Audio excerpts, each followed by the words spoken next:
Ready? What's up, everybody? Welcome to this episode of Beers and Breakdowns. In this episode, we're doing SEAL Team episode 8. Season 1. Season 1, episode 8. And this is a triggering one. Oh.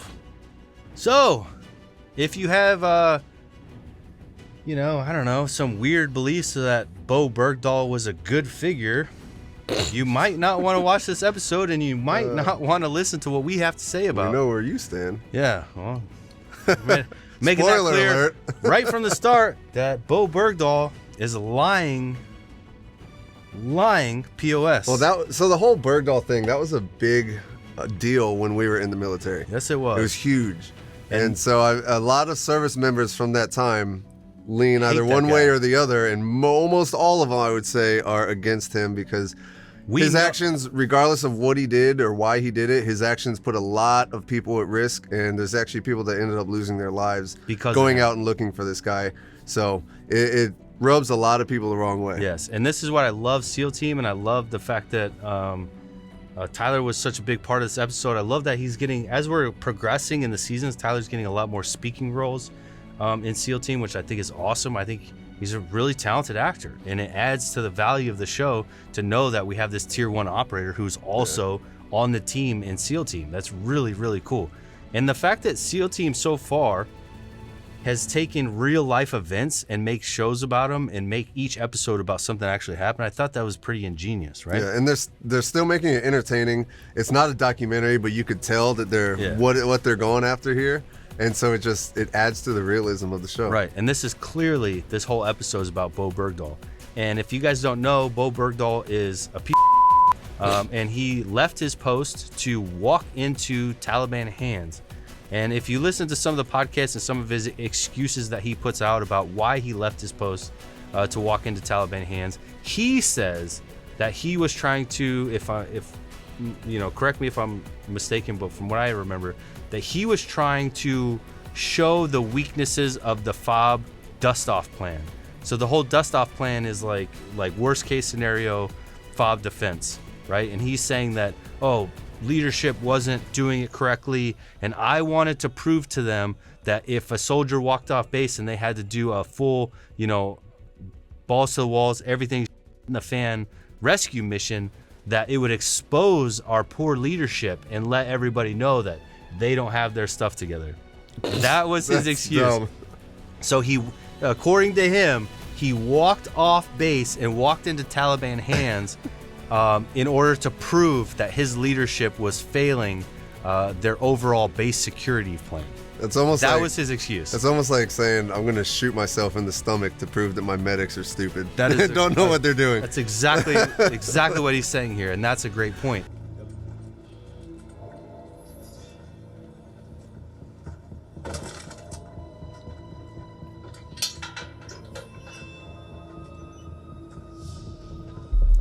Second.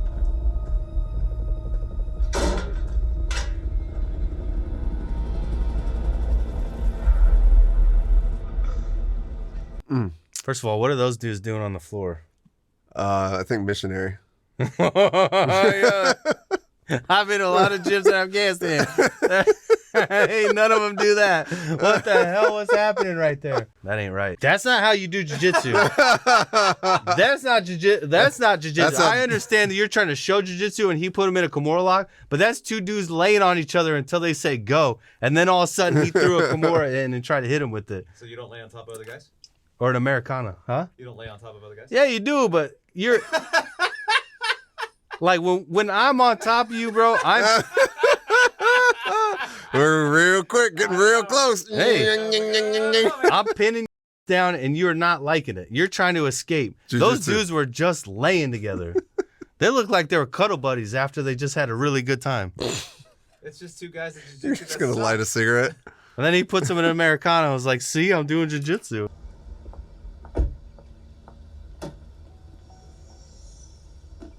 You do realize I am technically committing several felonies, not to mention numerous violations of the Uniform Code of Military Justice, any of which could result in my dishonorable discharge. We do. And you two are both AWOL, meaning technically you are deserting in a time of war which is punishable by death. Yeah, on the other hand, though, that chicken, spicy chicken. Oh my Yo, I don't know how Tyler held it together for that one, dude. Floors throughout. Pause. It's like trying to sneak your two junk friends that forgot their cat guard on base. Well, been there. I just love that scene because it's something we would all do. Yeah. Like you're trying to say we're on lockdown. It's like, nah. Yeah. Like I'm going to get out of here. Like, trust me, we're going to get out of here and you're not going to know. But then, man, she just hits different in civilians, doesn't she? Watch it. So I remember NTC. I know you said your team never Speaking went on there. behalf of a friend. Okay. So my team went to NTC, National Training Center in Fort Irwin, and generally when units go out there, they're on lockdown. They're in the scenario. It's a fake war. But right on the other side of the fence is where our SF compound was. And so they were technically like, we're not really on lockdown, but we're not supposed to do anything. But if we were during the day, because all our missions were at night. So during the day, we're out on the base. You can't say at night. Right? Why? I'm like, we're making them at night.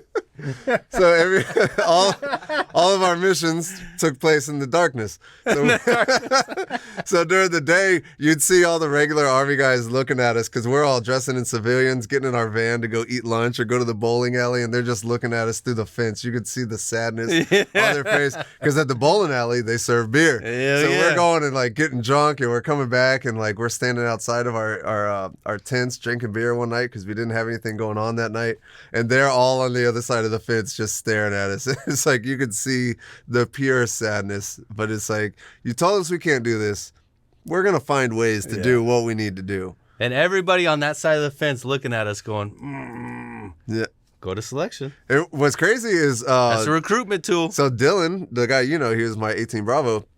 He knew one of the guys over there that was a tank commander. I was in the Bravo course with Dylan. Yeah. Well, they invited us over there one day to check out their stuff, and I forget, we needed help from them on a mission. And him and I think one other person went over there, and it became basically an SF recruiting brief because they found out that we were over there, and they just like swarmed us, and they're like asking us all these questions about SF and all that. And I know there's some of those guys that went to selection after that because some of them you could tell were very eager, and it was just a really cool experience to be like, hey, I remember when I was in these guys' shoes and I saw SF guys, so now it's like I'm going to give everything I have to answer all your questions, tell you about how it is. Dude, I'll never forget the time we were at the range. And we had all the infantry uplift where we're like, hey, we're going to go out and shoot the guns. You guys want to come? They're like, hell yeah. So we're all going out. We're having a good time. And one of the infantry guys goes, hey, Buck, you think you could hit it? And he takes a smoke grenade and launches it. And I was like, I'm not that good a shot with a pistol. But I pulled the pistol out and I was like, yeah, of course, dude. Boom. And it goes, and I was like, oh! I knew that in his head he was like, he's him, it's John Wick. Oh my God, and Jason Bourne. It's Jason Bourne. And I walked away from that. I was like, I would never be able to do that again. Both of us were like, that was the coolest moment ever, dude. I loved it.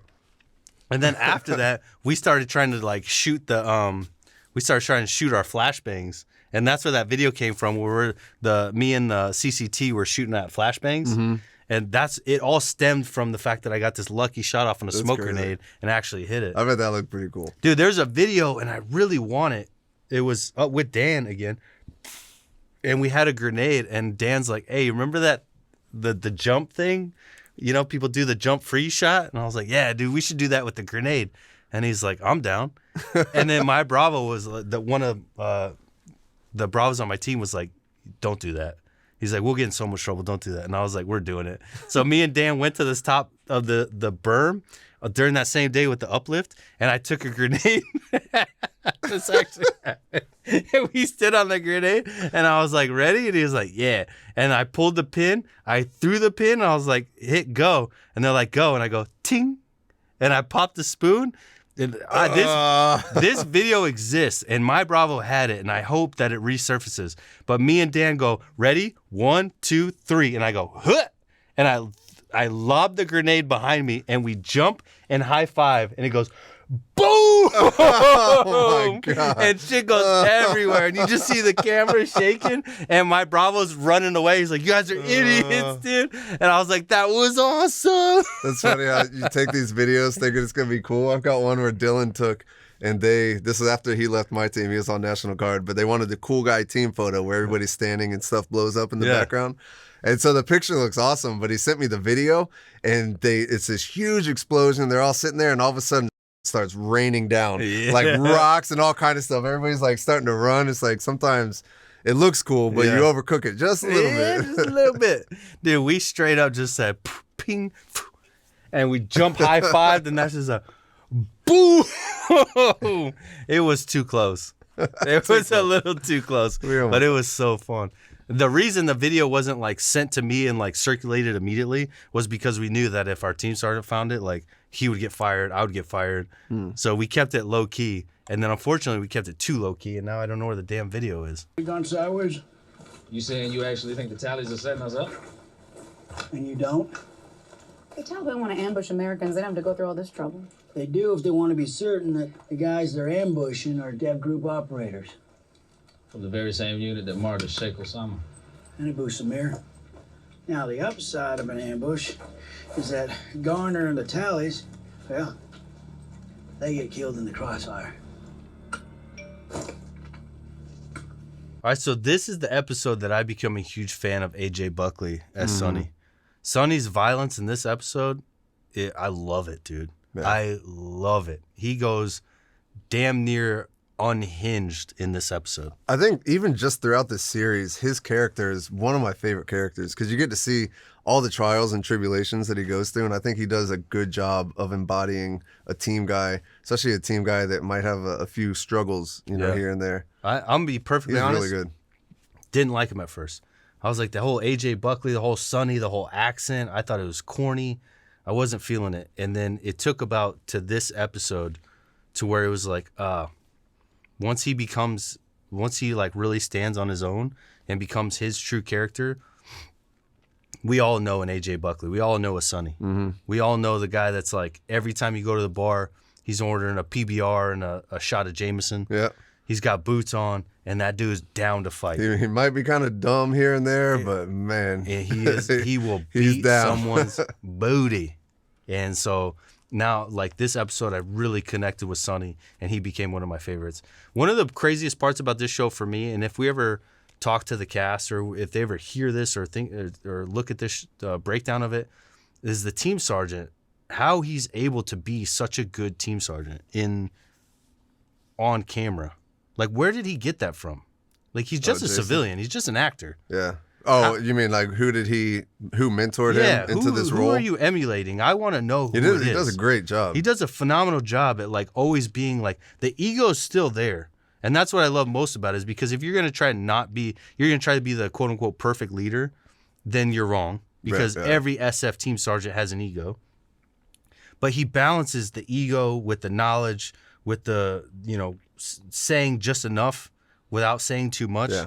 It's like he's almost like representing every one of our team sergeants. Well, the way he portrays the role, he embodies the experience that he has. Like, I believe it. I believe that he's been doing this longer than everybody else. Right. He's 100%. Just so confident and competent and everything. When I first watched this, I was like, Buffy the Vampire Slayer. Yeah.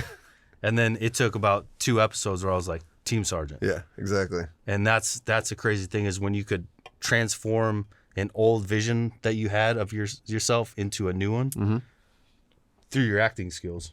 Good? Yeah, I'm good. What is it? I gotta talk to you about Sonny. What about Sonny? What, did he oil up my helmet again? No, you know when Sonny was at Team 4, he had that friend that got blown up next to him on target? The guy ended up getting medically retired. Yeah, Danny something. Danny Cooper. Yeah, he was supposed to start Green Team with Sonny, but the op that Danny got hurt on, they were searching for Lucas Garner right after he'd abandoned his post. Right.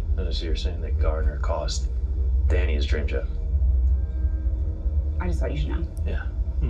Sonny will keep together. I love this scene that she's like paying attention to what is going on, but it also shows the third order effects of this character's stupid decision to walk off the base. Right.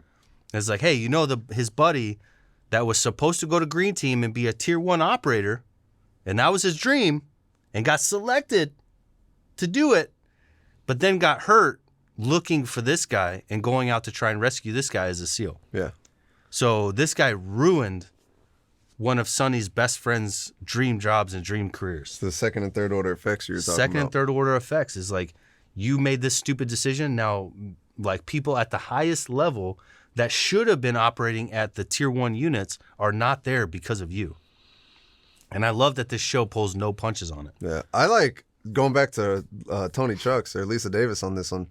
It shows how integral of a part of the team she is. Like, she's not kicking in doors with these guys, but her role is almost just as important because she's the one on the backside making sure, like, she gave them the go to hell bags that were already packed.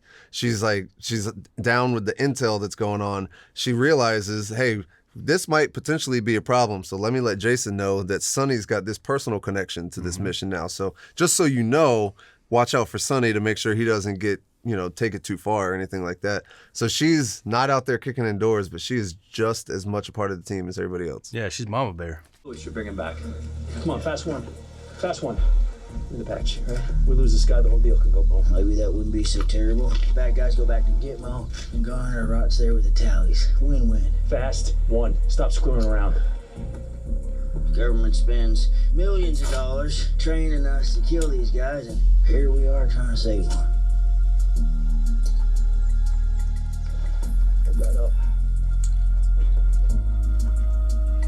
Working. The fast one's gnarly. Another great scene by David Berets. How do you spell his name? Boreanaz. Phenomenal. It's like I said, the competence and the confidence. He's so cool and collected. You could tell it's not his first time. He used to be a medic, so like he knows what he needs to do. He pops it in there, and the guy comes back. He's not only is he fixing this guy at the same time, he's dealing with Sonny's issues, and he's like, "Come on, shut up. Let's give me what I need. Let's move on." Like, I see that you're having this issue. I'm not oblivious to it, but I don't have time for it. He's managing all these he's juggling all these different balls. And so the whole fast one thing, so interoscular? The IO? Yeah. So he's just saying that instead of trying to find a vein and dealing with this guy's blood, and really you could say it's a time issue, but really it's about a Taliban person's blood. So when you're not dealing with U.S. service members, I don't want your blood near me, right? Especially like when I was a cop, we would be dealing with drug addicts all the time. Blood is bad. Like, having blood on you is bad. There's so many things that you can catch from getting their blood on you. AIDS being one of them, HIV. So you don't want to deal with anyone's blood. So to go into the bone and to shoot that and to get him fluids without having to look for a vein, find a vein, deal with his blood, just shove it right into his chest. Yeah. It just makes everything a lot easier. Those things are gnarly too because they're spring loaded. They've got like 8 little like needles around it that holds it in place and really grabs onto the bone, and then you press it and it releases that spring, and it's got one in the center that just punches right through. It cracks right through the sternum and it goes into where the marrow is, and it just puts the fluids right in there. So it's probably quicker too, right? So instead of having to go through your veins and then having the fluid take time. Right. And this guy, he needs fluid, so he's severely dehydrated. So you're on top of dealing with blood, you're also trying to find his veins, which are going to be not as easy to find because there's less fluid in his body. But yeah, you pull out those fast ones, those things are gnarly. I did them into a thing of wood one time just to see what it was like. You do not want to get hit with one of those things. Ooh, but I mean, is intense. If you're getting hit, you're already in a bad spot. So I mean, it's going to save your life. But damn. Really? It's going through the bone. I'm gonna be honest with you. Even when we were working on animals, I didn't use one of those. Yeah, they're rough, but hey, they get the job done. Yeah, I mean, it's there for a reason. Time is of the essence, and that's why you got stuff like that. And there's an opportunity to miss too, so you got to be really careful. Make sure that you're over the bone. Yeah, you got to know where to hit it. Right. It's been a while. I forget exactly where to do it, but you're just counting ribs to make sure you get into. No, you're almost like doing a. Yeah, you're thinking of like a needle decompression. Yeah. I forget. I think it's like where it comes together. I don't know. Somebody will. Oh, so that probably makes sense. It's right near your sternum. Go in the center of the sternum. Yeah. Oh, okay. So then you can't miss it. Yeah, you're not doing it in ribs. Yeah, you know that you're gonna hit that sternum. That makes sense. I just thought that was cool because he was like, "Fast one, let's go," and then he hits it, tat, and I was like, and he's cool too. A lot of people. This is one thing I got from you actually when we did SUT. And I remember you mentioned it during one of the evaluations. A lot of people, especially when they're inexperienced with leadership or they don't know what to do or they start to lose control, they start to yell. Mm-hmm. And once they start yelling, that just throws everything into chaos, especially if you're the leader. Because as the leader, you're the one setting the tone for everybody else. So once you start to lose your cool, everybody else is going to start to get frazzled. This guy never loses his cool. He's always cool, calm, and collected. On the inside, he might be going out of his mind, but on the outside, you can't tell. And by him being so cool and calm in these times of chaos, it helps settle everybody else down. Like Sonny is about to start pinging, and he's able to be cool and calm and keep Sonny at a nice level playing field. And so that's the mark of a true leader. He recognizes all this stuff, and he's able to juggle all these different balls and issues that's going on. Hey, Danny. How you doing, man? It's Sonny Quinn. You just been on my mind lately, and I just want to see how you're doing. Just get back to me when you can.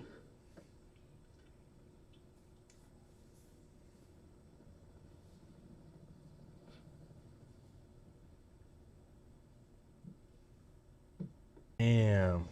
I felt that. Yeah. I felt that. Dude, he killed this whole episode, dude. It was an Oscar. I don't know what you get for these. Dude, that was it right there. DJ Buckley, man, great job. Phenomenal episode. This episode was essentially about him.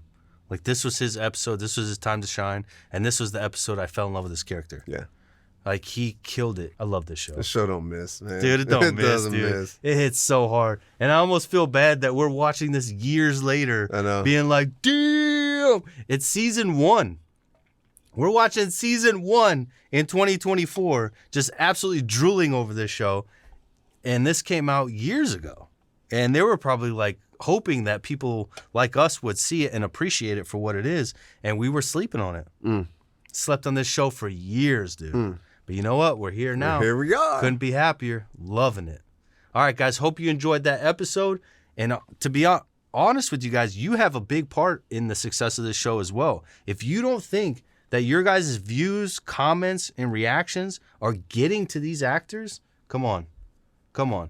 Your guys' support for this show has been overwhelming. And I promise you, these guys appreciate it. They're seeing not only their work get out there, but now they're seeing Green Berets react to it and your guys react to it. All your comments and how great you guys think this is, if you don't think that the actors are looking at your comments on these shows, you're mistaken. Well, I promise you, at least, I know for 100% certain that at least one or two of these guys is reading these and going, and they're proud of what you guys say about this show. Yeah. It's all the engagement and the comments and the likes that got this show in front of people like Tyler Gray, Right. that then allowed us to have him sitting here with us. So Yeah, it definitely helps. If you think these guys aren't watching going, man, these guys are really, really appreciating what we put down and we put this into it, and looking at all your comments being, love this show, it's so good, like, trust me, your feedback is making it to them. And the only reason I kind of like stress that is because that was a really crazy thing for us to acknowledge and to kind of like come to terms with, that we're not just sitting here saying things. Like, sometimes people are listening to what we have to say, and that's like mind blowing. Yeah, it's pretty crazy. You know, to have them reach out to us and be like, hey, thank you. Like, you listen to that? Yeah. You're listening? You're watching that? Oh, damn. Like, hey, I did this for this show or this movie. I really like your review. It's like, all right, cool, dude. Yeah, that's badass. So thank you guys. Enjoy. Make sure you're sending some comments, send some love down below. If you love this show, make sure you write about it, because people are seeing it and they're loving it. We'll see you guys on the next episode. Peace.